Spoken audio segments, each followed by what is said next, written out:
Velho Testamento, lição número 8.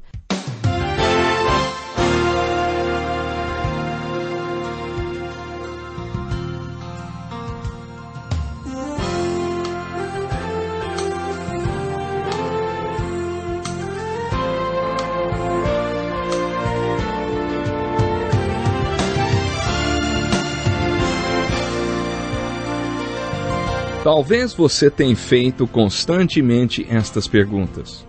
Onde posso encontrar refúgio num mundo cheio de conflitos? Ou, como e onde posso encontrar força para vencer nesse mundo que oferece tantas derrotas? Acompanhe agora com o pastor Edson Bruno mais um programa Encontro com a Palavra.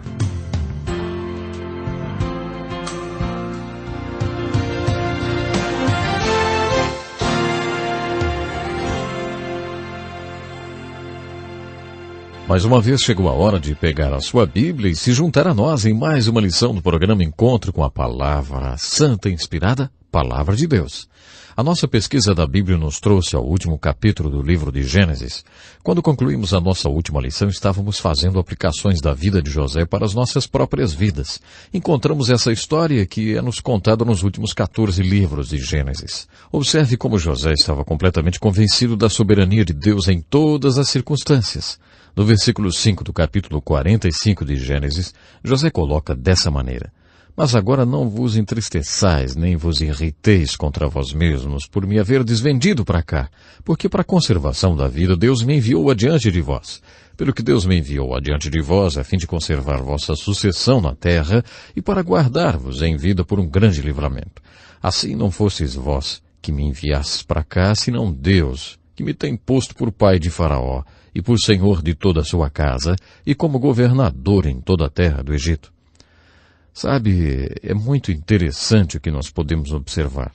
Veja que não há erros no que José pensa. Ele compreendia que Deus é soberano em todas as circunstâncias, porque ele dizia aos seus irmãos: Não é que vocês me enviaram para o Egito, mesmo que vocês pensem assim, mas foi Deus que me enviou para cá. O livro de Gênesis acaba com esse povo especial na terra do Egito. Com isso, nos traz ao segundo livro da Bíblia, o livro de Êxodo. Então agora estamos prontos para estudar o livro de Êxodo. Aquilo que vimos sobre as circunstâncias da vida de José nos dá uma perspectiva histórica do livro de Êxodo. No livro de Gênesis, um povo muito especial nasce, é nomeado e é salvo de serem extintos pela fome. Você se lembra que dissemos na nossa introdução que toda a Bíblia era sobre esse povo? Os primeiros 11 capítulos da Bíblia nos falam da história do universo, da terra e de muitas coisas. Mas quando você chega ao fim do capítulo 11 do livro de Gênesis e inicia o capítulo 12, você ouve falar desse homem especial chamado Abraão. E é muito interessante ver e dizer que os outros 1178 capítulos da Bíblia são todos a respeito de Abraão e seus descendentes, em especial um dos seus descendentes, pelo qual todas as nações foram abençoadas. Você sabe quem? Jesus Cristo. O que estamos dizendo é que a Bíblia toda é sobre Israel. Mas por que Israel é tão importante? É porque quando Deus decidiu vir ao mundo, ele não veio como um negro, branco, vermelho ou amarelo. Deus criou um povo especial para o propósito de sua vinda à terra. E esse povo especial foi o povo hebreu. Se alguém tem o direito de ter orgulho de suas origens, esse alguém são os judeus. O povo judeu foi criado para o propósito de Deus. Deus iria se tornar um homem e ele queria criar um povo que pudesse fornecer a ele um contexto histórico para que ele se tornasse um homem e viesse ao mundo. Isso faz do povo judeu um povo muito especial. Quando estudamos a Bíblia, especialmente o Velho Testamento, queremos considerar o desenvolvimento desse povo muito especial. No livro de Gênesis, lemos que esse povo veio através de Abraão. Abraão foi o pai desse povo. Jacó foi quem os nomeou Israel, e José foi quem os salvou da fome. José é a figura do Salvador, quando ele salva aquele povo da fome e perigo da extinção. É dessa maneira que o livro de Gênesis termina. José dizendo: Diga para o meu pai, vem habitar no Egito, em Gósen, perto de mim. Nesse ponto, aquela nação era constituída de apenas 12 famílias. Isso é interessante demais. Eram apenas 12 irmãos e suas famílias quando Gênesis termina. E aquelas 12 famílias estavam no Egito. Entre o livro de Gênesis e o livro de Êxodo, 400 anos se passaram. Isso é muito tempo. Para se ter uma ideia, isso realmente são muitos anos. Pense nisso, 400 anos. Em Êxodo capítulo 1 podemos ler que essas 12 famílias se tornaram uma grande multidão. A palavra multidão aparece muitas vezes no primeiro capítulo de Êxodo. Eles se multiplicaram tão rápido que se tornaram uma ameaça para Faraó. Com isso, o Faraó resolveu escravizá-los. Então, quando o livro de Êxodo é aberto depois de 400 anos após o fechamento do livro de Gênesis, aquelas pessoas que estavam se tornando uma nação eram apenas uma multidão de escravos. Eles ainda não são uma nação. Deus irá moldá-los em uma nação. Há muita coisa que Deus quer fazer antes deles se tornarem uma nação. Gostaria de fazer uma visão geral sobre o desenvolvimento desse povo especial, já que ele é foco desses 2 livros. O começo desse povo é a fonte deles. E a fonte era Deus. Deus estava criando esse povo especial para completar os seus propósitos, que poderiam ser muitos. O seu propósito primário era que, através desse povo, ele pudesse vir a esse mundo na forma do Messias, o Salvador do mundo. Aquele povo também era especial, porque aquele povo veio ao mundo através de Adão. Lá é onde Gênesis começa. Ainda no livro de Gênesis vemos essa nação bem mais desenvolvida pelos patriarcas. Tanto no Antigo como no Novo Testamento você ouvirá essa passagem repetidamente. Eu sou o Deus de Abraão, Isaque e Jacó, porque foi assim que iniciou essa nação. Deus nunca quis que eles esquecessem das suas origens, com os 3 patriarcas, Abraão, Isaque e Jacó. Quando o livro de Gênesis terminou, haviam 12 famílias ou tribos, e essas 12 tribos estavam no Egito. Quando o livro de Êxodo é aberto, esse grupo de pessoas que ainda não constituíam uma nação, multiplicaram-se de 12 tribos para uma grande multidão. Mas essa multidão ainda não era uma nação. Uma multidão de escravos não pode ser chamada de uma nação. Se Deus queria transformá-los em uma nação, a primeira coisa que eles precisavam era um líder. O livro de Êxodo, ele falará do maior líder de toda a história do povo de Deus. Moisés será comissionado, será chamado para ser o grande líder desse povo. Esse agrupamento, ou essa multidão de escravos, terá um líder, e você sabe o nome? Moisés.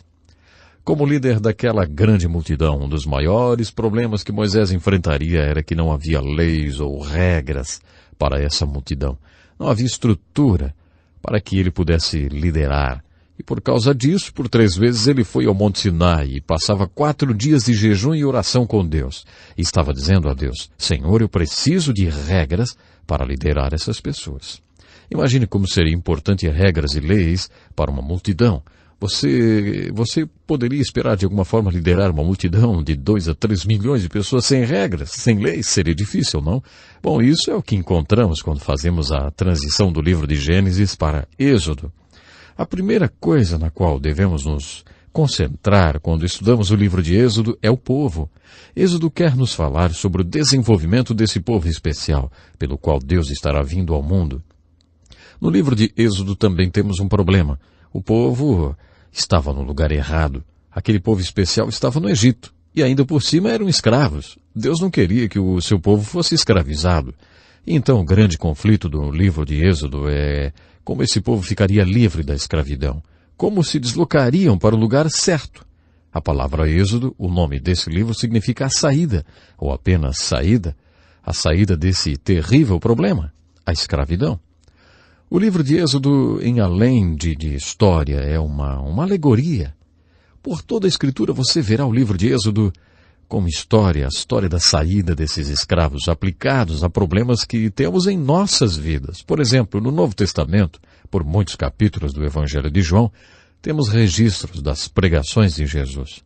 Quando chegamos no versículo 30 do capítulo 8, João escreve: Quando ele falou essas palavras, muita gente acreditou nele. E Jesus virou para aquelas pessoas que acabaram de expressar fé nele e disse: Agora, se vocês continuarem na minha palavra, vocês conhecerão a verdade e serão meus discípulos. E quando vocês conhecerem a verdade vos libertará. Alguns deles responderam dizendo: Mas o que o Senhor quer dizer com liberdade? Nós não somos escravos.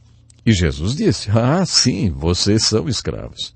Qualquer um que peca continuamente é um escravo. Quem peca continuamente não está fazendo porque quer fazer, mas está fazendo o que tem de fazer, e ele não é livre. Ele é escravo do pecado. Sabemos que Jesus estava dizendo que ele era a verdade, que eles iriam encontrar liberdade só quando tivessem realmente fé nele. Jesus disse, quando eu vos libertar, então vocês verdadeiramente serão livres. A declaração de liberdade que podemos experimentar em nossas vidas da escravidão do pecado está representado nessa alegoria do livro de Êxodo. O problema histórico era a escravidão e Êxodo nos mostra como Deus resolveu aquele problema sério. Qual era a saída do Egito? Qual era a saída da escravidão? Deus era a saída. Deus era a resposta para o problema. A aplicação espiritual é a seguinte. Qual é a saída do seu e do meu pecado? No livro de Êxodo encontraremos o princípio da nossa libertação, o princípio da salvação pelo qual o povo de Deus foi liberto do Egito. Aqueles mesmos princípios de libertação vão mostrar a nós como nós podemos encontrar a libertação da tirania e escravidão do pecado e como podemos saber a verdade que pode nos livrar do pecado. Quando lemos a história de Abraão, encontramos a definição de fé nos altares que ele construiu.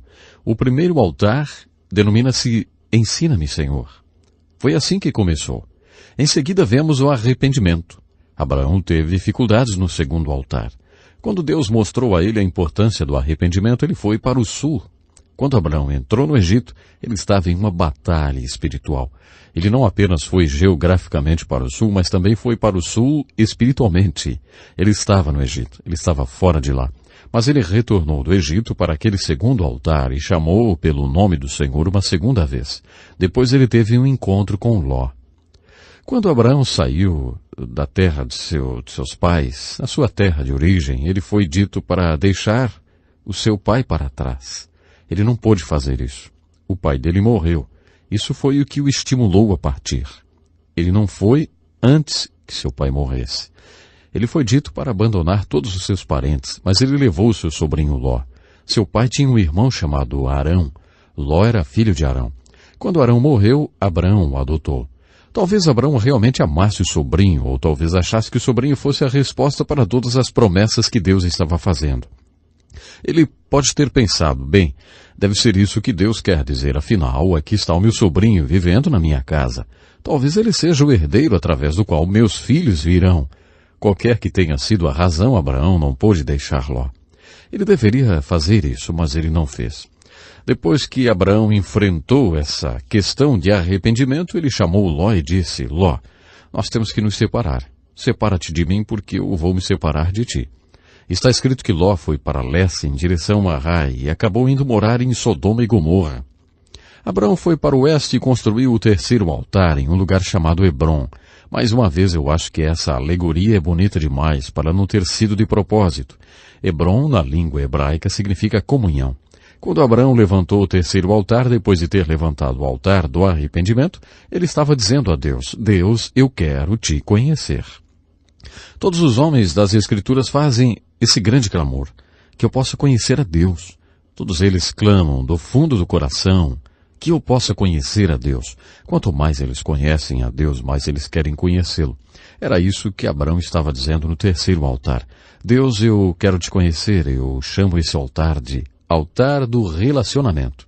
Abraão construiu esses primeiros 3 altares nos capítulos 12 e 13.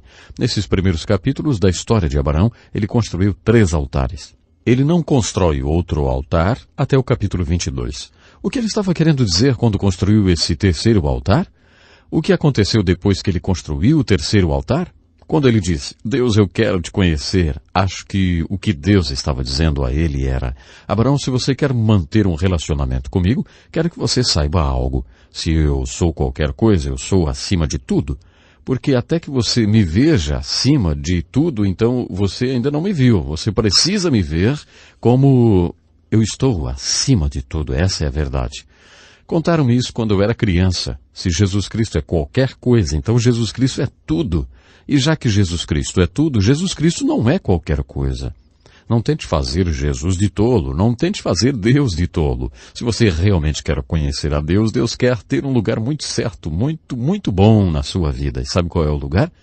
O primeiro lugar. Outra pessoa ocupava esse lugar na vida de Abraão. Ló, por exemplo. Ló era um exemplo das pessoas que colocamos em nossa vida e que Deus não quer que estejam presentes. Muito desgosto e tristeza são causados em nossa vida quando colocamos pessoas que Deus nunca quis que estivessem presentes. É isso que Ló representa. Em Gênesis capítulo 16, por sugestão de Sara, sua esposa, Abrão teve um filho com sua empregada egípcia chamada Agar. Ele deu ouvidos à sua esposa. Parece até com a história de Adão. Ficamos em sérios apuros quando Adão deu ouvidos à sua esposa e passamos a ter um monte de problemas quando Abraão deu ouvidos à sua esposa Sara e teve um filho com sua empregada egípcia chamada Agar. Essa criança foi Ismael. Não haveria conflitos no Oriente Médio hoje se Abraão não tivesse dado ouvidos a Sara, mas ele fez o que ela queria e teve um filho com a empregada. Ismael é o pai dos palestinos de hoje. E agora temos palestinos e judeus na Terra Santa. Esse é o nosso problema. Não haveria palestinos, os árabes, se Abraão não tivesse tido Ismael. Acho que Ismael é a ilustração de alguma coisa. O maior inimigo do melhor é o bom. O maior inimigo do melhor de Deus para a sua vida é algo bom. Para fazer você desviar da vontade de Deus para a sua vida, o inimigo, Satanás, não irá tentá-lo a roubar um banco. Por exemplo, se Deus quer que você seja um médico missionário, Satanás não irá tentá-lo a ser um assaltante de banco. Ele apenas dirá, você sabe que precisamos de bons médicos aqui, por que você não se torna um médico aqui em uma cidade grande, tão bonita, tão legal como essa? Seria ótimo ser um médico aqui? É claro que seria ótimo. Mas se Deus quer que você seja um médico missionário em um lugar humilde ou uma região distante, então aquela coisa boa é o maior inimigo da melhor coisa. É assim que Satanás trabalha. Essa é a estratégia dele. Ele nos mantém longe do melhor de Deus, nos oferecendo alguma coisa boa. Ismael representa isso, a figura das pessoas em nossas vidas, que não são ruins, mas também não são o melhor para nós. Em Gênesis 16, quando Ismael nasceu, Deus apareceu novamente a Abraão. Vejamos por que Deus apareceu para ele nessa circunstância. Deus disse a ele, Abraão, anda perante mim e seja perfeito. O que ele queria dizer era, Abraão, o meu plano é que você tenha um filho com Sara e não com Agar. Eu acredito que Sara apresenta um outro tipo de problema na relação de Abraão. O terceiro altar, o altar do relacionamento, trata de relações verticais e horizontais. Elas são inseparáveis. Para conhecer a Deus, Deus precisava ter seu lugar em todas as relações de Abraão. Deus teve que falar com Abraão a respeito de Ló, teve de tirá-lo da sua vida. Da mesma forma, ele também teve de tirar Ismael. Ele finalmente apareceu a Abraão e disse que ele precisava mandar Ismael embora. Um a um, Deus foi retirando todas as pessoas que competiam pelo primeiro lugar na vida de Abraão. Sara é um outro tipo de problema. Sara é a imagem daquelas pessoas que Deus coloca em nossas vidas e nós nos recusamos a reconhecer. Quantos homens você conhece que levam em consideração a opinião da esposa?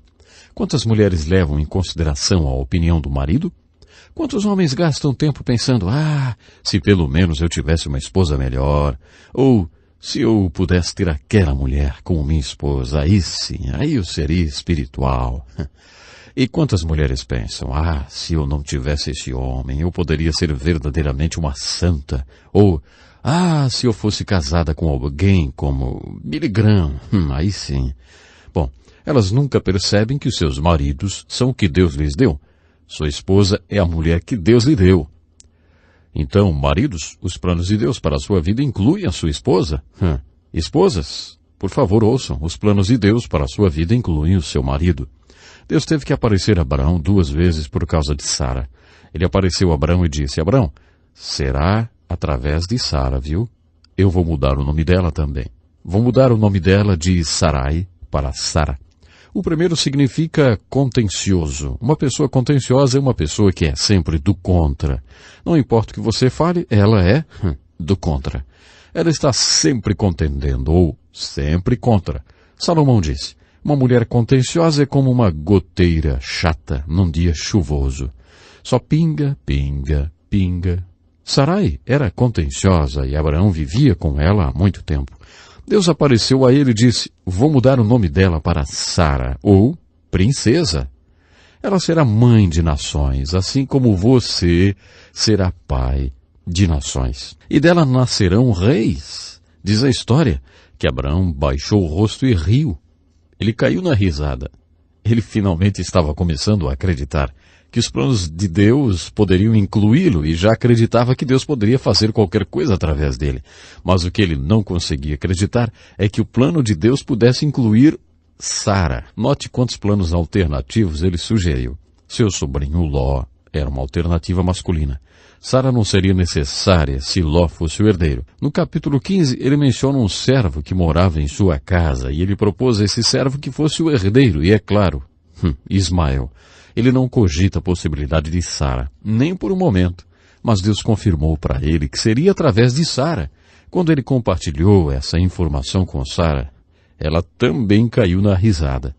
Finalmente um filho nasceu quando Abraão estava com 100 anos e Sara com 90. Deus disse a eles para chamá-lo de Isaac, que em hebraico significa risada. Deus não queria que esses heróis da fé esquecessem que riram dele quando ele contou o que ia fazer. Imaginem só. Todas as noites, quando Sara fosse chamar Isaac para jantar, ela diria, risada, venha jantar. Toda vez que Sara chamava por Isaac, ela se lembrava que um dia tinha rido de Deus. Toda vez que aquele casal tinham que chamar pelo filho, eles se lembravam de que riram diante da face de Deus. E esses são os nossos heróis da fé, hein?